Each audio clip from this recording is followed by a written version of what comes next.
ఆగండి. మీ జీవితం సర్వనాశనం అయిపోయింది అనిపిస్తుందా? మీరు నమ్ముకున్న ఆఖరి ఆధారం కూడా బూడిదయిపోయిందా? ఆగండి. ఇది మీకోసమే. ఈ కథ వింటే మీ కన్నీళ్ళు ఆనంద బాష్పాలుగా మారతాయి. ఒక భయంకరమైన సముద్ర ప్రమాదం. అందరూ చనిపోయారు. కానీ ఒకే ఒక్కడు ప్రాణాలతో బయటపడి అల్ల తాకిడికి కొట్టుకుంటూ ఒక నిర్మానుష్య దీవికి చేరుకున్నాడు. అక్కడ ఎవరు లేరు. రోజు దేవుడిని వేడుకునేవాడు. నన్ను కాపాడు అని.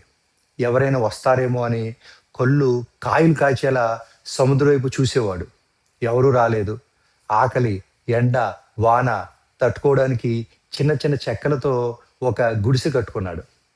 తన దగ్గర ఉన్న చిన్న చిన్న వస్తువులన్నీ అందులో దాచుకున్నాడు. అదే అతని ప్రపంచం, అదే అతని ఆశ.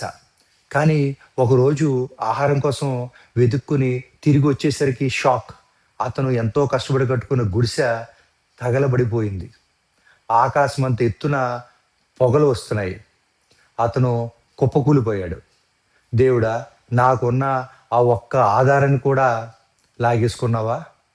ఇంతకంటే దౌర్భాగ్యం ఇంకేముంటుంది అని ఏడుస్తూ ఆ బూడిద పక్కనే నిద్రపోయాడు. కానీ మరుసటి రోజు ఉదయం ఒక పెద్ద ఓడ ఆ దీవి వైపు రావడం చూసి అతను నమ్మలేకపోయాడు. వాళ్ళు అతన్ని కాపాడారు. అతను ఆశ్చర్యంగా అడిగాడు, "నేను ఇక్కడ ఉన్నానని మీకు ఎలా తెలిసింది?" అని. వాళ్ళు నవ్వుతూ చెప్పారు, "నువ్వు మంట పెట్టి పొగ ద్వారా మాకు సిగ్నల్ ఇచ్చావు గదా! ఆ పొగను చూసి మేము ఇక్కడికి వచ్చాం." మిత్రులారా, మన జీవితంలో కూడా కొన్నిసార్లు మనకున్న ఆఖరి ఆశ కూడా అగ్నికి ఆహుతైపోవచ్చు. కానీ గుర్తుంచుకోండి, మీ ఆశల సౌధం కూలిపోతుందంటే దాని అర్థం దేవుడు మీకింకా పెద్ద దారి చూపించబోతున్నాడని.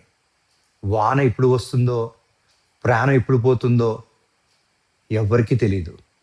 ఏది జరిగినా మన మంచికే అని ధైర్యంగా ముందుకు సాగండి. అందరికీ నమస్కారం. Thank you.